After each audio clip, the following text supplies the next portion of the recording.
दोस्तों, मान लीजिए आपने स्टॉक मार्केट में इन्वेस्ट किया, पहला इन्वेस्टमेंट नीचे चला गया, आपने सोचा कोई बात नहीं, अगली बार सही स्टॉक चुनूंगा। फिर दूसरा इन्वेस्टमेंट भी लॉस में चला गया। अब तीसरी बार आपने और रिसर्च की, लेकिन तीसरी बार इन्वेस्टमेंट भी उम्मीद के मुताबिक नहीं चला। अब समस्या सिर्फ लॉस की नहीं है, समस्या शुरू होती है आपके दिमाग में। आप सोचने लगते हैं कि शायद स्टॉक मार्केट मेरे लिए नहीं है, या फिर दूसरी तरफ अब की बार इतना बड़ा प्रॉफिट कमाऊंगा कि पिछला सारा लॉस रिकवर हो जाएगा। और दोस्तों, यही वो मोमेंट है जहां इन्वेस्टर सबसे बड़ी गलती कर सकता है, लॉस रिकवर करने की जल्दी में अगला इन्वेस्टमेंट कर देना। क्योंकि जब हमारा दिमाग लॉस को जल्दी रिकवर करना चाहता है तो हम अक्सर बेहतर डिसीजन नहीं लेते, हम ज़्यादा रिस्क लेने लगते हैं। जिस स्टॉक में 10,000 का नुकसान हुआ, उसे रिकवर करने के लिए शायद 50,000 किसी दूसरे स्टॉक में लगा दें, और अगर वह भी गलत निकल गया तो नुकसान और बड़ा हो सकता है। इसे एक आसान उदाहरण से समझिए। मान लीजिए आपके पास 1 लाख था, आपको 20% का लॉस हुआ, अब आपके पास 80,000 बचे। अब 80,000 को वापस 1 लाख बनाने के लिए 20% रिटर्न काफ़ी नहीं होगा, आपको 25% रिटर्न चाहिए। यानी लॉस के बाद रिकवरी मैथ बदल जाता है।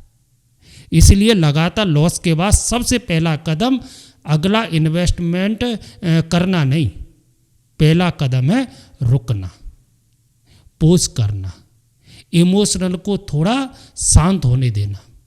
क्योंकि जब आपका अगला डिसीजन पिछले लॉस को रिकवर करने की इच्छा से प्रभावित हो तो वह इन्वेस्टमेंट डिसीजन कम और इमोशनल रिएक्शन ज़्यादा हो सकता है। अब यहाँ एक बात साफ समझिए, लॉस होना अपने आप में यह साबित नहीं करता कि आपने गलत किया।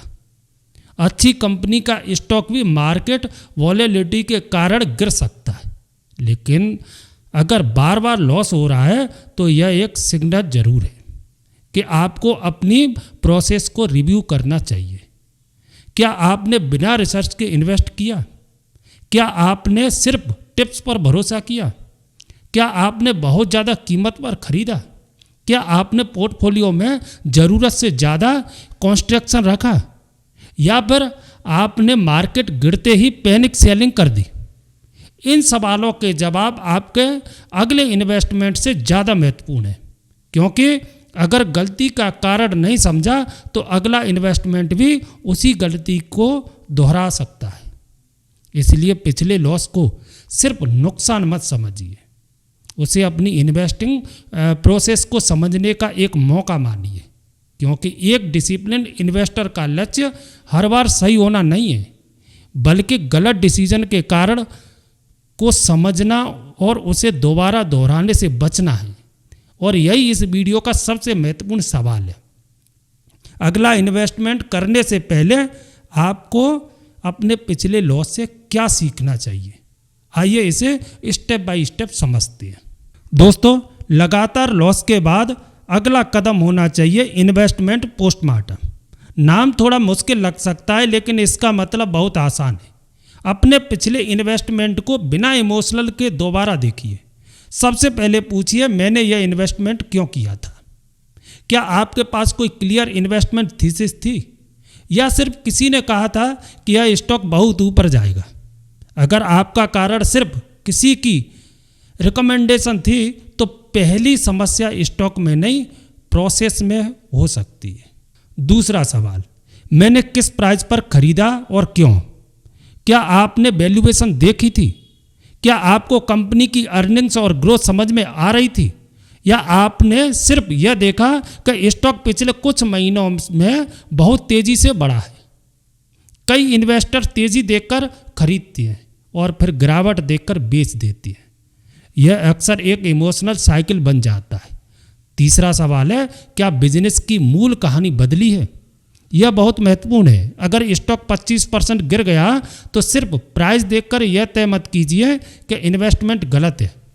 देखिए, क्या रेवेन्यू और प्रॉफिट की स्थिति बदली है? क्या डेट बढ़ रहा है? क्या मैनेजमेंट में कोई बड़ा बदलाव हुआ है? क्या कंपटीशन बढ़ गया है? क्या कंपनी का कॉम्पिटिटिव एडवांटेज कमज़ोर हुआ है? अगर बिजनेस की मूल थीसिस अभी भी मजबूत है तो केवल प्राइस गिरना और बिजनेस खराब होना एक ही बात नहीं है। लेकिन अगर बिजनेस के फंडामेंटल्स वास्तव में कमज़ोर हो रही हैं तो सिर्फ इस उम्मीद में होल्ड करना कि एक दिन मेरा पैसा वापस आ जाएगा सही स्ट्रेटजी नहीं हो सकती। चौथा सवाल, क्या मेरा पोजीशन साइज बहुत बड़ा था? मान लीजिए किसी स्टॉक में आपने अपने पूरे पोर्टफोलियो का 40% लगा दिया, अब स्टॉक 30% गिर गया तो नुकसान का असर पूरे पोर्टफोलियो पर बहुत बड़ा होगा। हो सकता है समस्या सिर्फ स्टॉक सिलेक्शन में नहीं थी, पोजीशन साइजिंग भी गलत थी। पांचवा सवाल, क्या मैंने अपने रिस्क को समझा था? अगर आप किसी इन्वेस्टमेंट में इतना पैसा लगा रहे हैं कि 20 से 30% गिरावट देखकर आपकी नींद उड़ जाए तो शायद वह इन्वेस्टमेंट आपकी रिस्क कैपेसिटी के हिसाब से बहुत बड़ा था।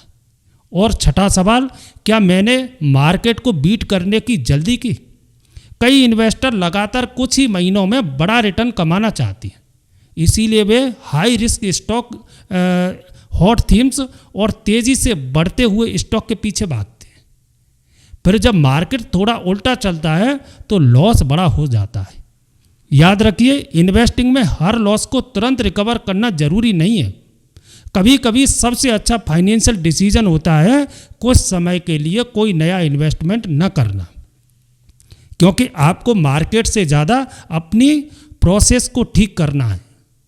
अब जब आपने पिछले लॉस का कारण पहचान लिया तो अगला सवाल है अपनी इन्वेस्टमेंट स्ट्रेटजी को दोबारा कैसे बनाया जाए।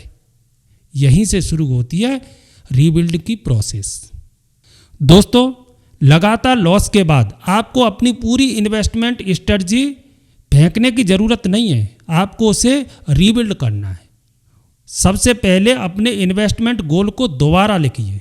आप मार्केट में क्यों हैं? Wealth creation, retirement, long term financial goal या सिर्फ शॉर्ट टर्म रिटर्न कमाने के लिए? अगर आपका गोल लॉन्ग टर्म वेल्थ क्रिएशन है तो आपकी स्ट्रेटजी भी लॉन्ग टर्म होनी चाहिए। दूसरा, अपनी रिस्क कैपेसिटी समझिए। यह मत देखिए कि कोई दूसरा इन्वेस्टर कितना रिस्क ले रहा है, आप कितना लॉस फाइनेंशियल और इमोशनल दोनों रूप से संभाल सकती है। अगर 20% की गिरावट आपको पैनिक सेलिंग के लिए मजबूर कर रह देती है तो आपको अपने पोर्टफोलियो स्ट्रक्चर पर दोबारा विचार करना चाहिए। तीसरा, सिंपल इन्वेस्टमेंट से शुरुआत कीजिए। लगातार लॉस के बाद कई इन्वेस्टर सोचते हैं अब मुझे कोई बड़ा मल्टीबैगर ढूंढना है।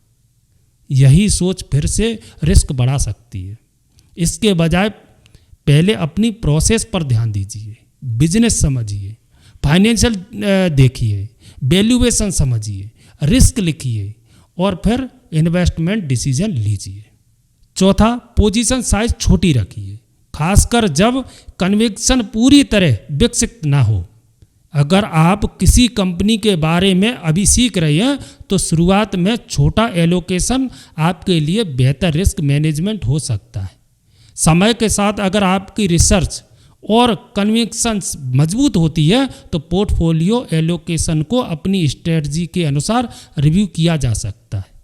पांचवा, इन्वेस्टमेंट जर्नल बनाइए। हर इन्वेस्टमेंट से पहले लिखिए मैं स्टॉक क्यों खरीद रहा हूँ, मेरा टाइम होराइजन क्या है, मेरी एक्सपेक्टेड ग्रोथ क्या है, कौन सी चीज़ मेरी थीसिस को गलत साबित कर सकती है और मैं इसे कब रिव्यू करूँगा। फिर कुछ महीने या तिमाही बाद देखिए आपका अनुमान कितना सही था। एक एक्सरसाइज आपको धीरे धीरे बेहतर इन्वेस्टर बना सकती है, क्योंकि अब आप सिर्फ पैसे से नहीं अपने डिसीजन से भी सीख रहे हैं। और छठा, रिकवरी का गोल मत बनाइए, यह बात बहुत महत्वपूर्ण है। आपका लक्ष्य यह नहीं होना चाहिए कि मुझे 1 लाख का लॉस हुआ है और अब मुझे 1 लाख वापस कमाना है। आपका लक्ष्य होना चाहिए अब से मैं बेहतर इन्वेस्टमेंट डिसीजन लूँगा, क्योंकि मार्केट आपको यह गारंटी नहीं देता कि अगला इन्वेस्टमेंट आपका पुराना लॉस रिकवर कर देगा, लेकिन बेहतर प्रोसेस आपके लॉन्ग टर्म आउटकम्स को बेहतर बनाने में मदद कर सकती है। अब सवाल है कब दोबारा मार्केट में पैसा लगाना चाहिए, क्या तुरंत एक सप्ताह बाद, एक महीने बाद, इसका कोई यूनिवर्सल टाइम नहीं है। लेकिन एक अच्छा संकेत यह है कि आप अगला इन्वेस्टमेंट लॉस रिकवर करने के लिए नहीं बल्कि अपनी स्ट्रेटजी के अनुसार कर रही हो। यानी इमोशन कम हो, रिसर्च स्पष्ट हो, रिस्क समझ में आ रहा हो और इन्वेस्टमेंट आपके फाइनेंशियल गोल के साथ फिट बैठता हो। यही वो पॉइंट है जहां इन्वेस्टर रिएक्शन से वापस स्ट्रेटजी की तरफ आता है। अब आगे में हम एक पूरा before your next investment checklist बनाएंगे ताकि अगली बार पैसा लगाने से पहले आप खुद से कुछ जरूरी सवाल पूछ सकें।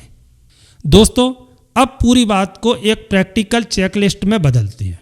अगर आपको लगातार लॉस हुआ है तो अगला इन्वेस्टमेंट करने से पहले खुद से एक सवाल पूछिए। पहला, क्या मैं अभी भी इमोशन में हूँ? अगर आपका पहला विचार मुझे अपना लॉस रिकवर करना है तो रुकिए। आपको मार्केट से बदला नहीं लेना है, आपको वेल्थ बनानी है। दूसरा, क्या मुझे पता है कि पिछली गलती क्यों हुई? अगर आपको नहीं पता कि लॉस क्यों हुआ है तो सिर्फ नया स्टॉक खरीदने से कुछ नहीं बदलेगा। पहले कारण समझिए, फिर अपनी प्रोसेस को सुधारिए।